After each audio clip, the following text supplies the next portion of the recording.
देशातलं बँकिंग क्षेत्र मजबूत स्थितीत असून बँकांमार्फत होणाऱ्या कर्ज वाटपात सातत्यानं वाढ होत असून उत्पादन, सूक्ष्म लघु आणि मध्यम उद्योग, पायाभूत सुविधा, कृषी, गृहनिर्माण आणि सेवा क्षेत्रांसह सर्व प्रमुख क्षेत्रांमध्ये कर्ज वाटपाचं प्रमाण वाढत असल्याची माहिती भारतीय रिझर्व्ह बँकेचे गव्हर्नर संजय मल्होत्रा यांनी दिली आहे। दूरदर्शनला दिलेल्या विशेष मुलाखतीत ते बोलत होते।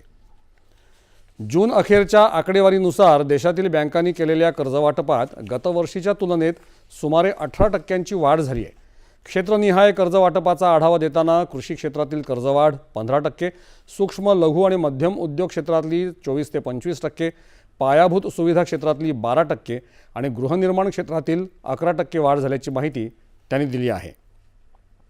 सेवा क्षेत्रातील कर्जवाटपातही समाधानकारक वाढ नोंदवण्यात आल्याचं त्यांनी नमूद केलं।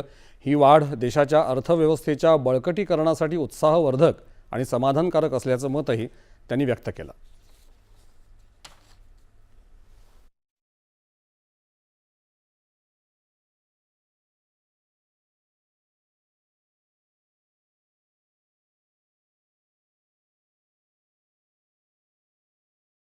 तो जून तक के यदि हम आंकड़े देखते हैं तो लगभग 18% की वार्षिक वृद्धि बैंक ऋण में हुई है, जो कि एक काफ़ी संतोषजनक, उत्साहजनक आंकड़ा माना जा सकता है। मई तक यदि हम देखते हैं तो 17.5% की हुई है। विभिन्न क्षेत्रों को यदि हम देखते हैं तो करीब करीब सभी क्षेत्रों में 2 डिजिट्स में वृद्धि हुई है, जो कि अच्छी मानी जा सकती है। कृषि में 15% की वृद्धि है, उद्योग में लगभग 17% की वृद्धि है, एमएसएमई में आपने कहा वहाँ पे 24-25% की वृद्धि है वार्षिक, इंफ्रास्ट्रक्चर आपने कहा वहाँ पे भी 11-12% की वृद्धि है, सेवा क्षेत्र में, हाउसिंग में 11% की वृद्धि है।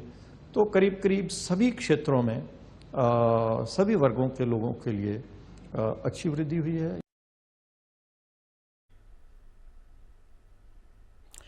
सायबर सुरक्षेच्या मुद्द्यावर बोलताना डिजिटल व्यवहारांमधील फसवणूक आधीच ओळखून लोकांची जमाठेव सुरक्षित ठेवण्यासाठी प्रतिबंधात्मक उपाययोजना करण्यावर भर दिला जात असल्याचंही मल्होत्रा यांनी नमूद केलं। बीपीसीएल म्हणजे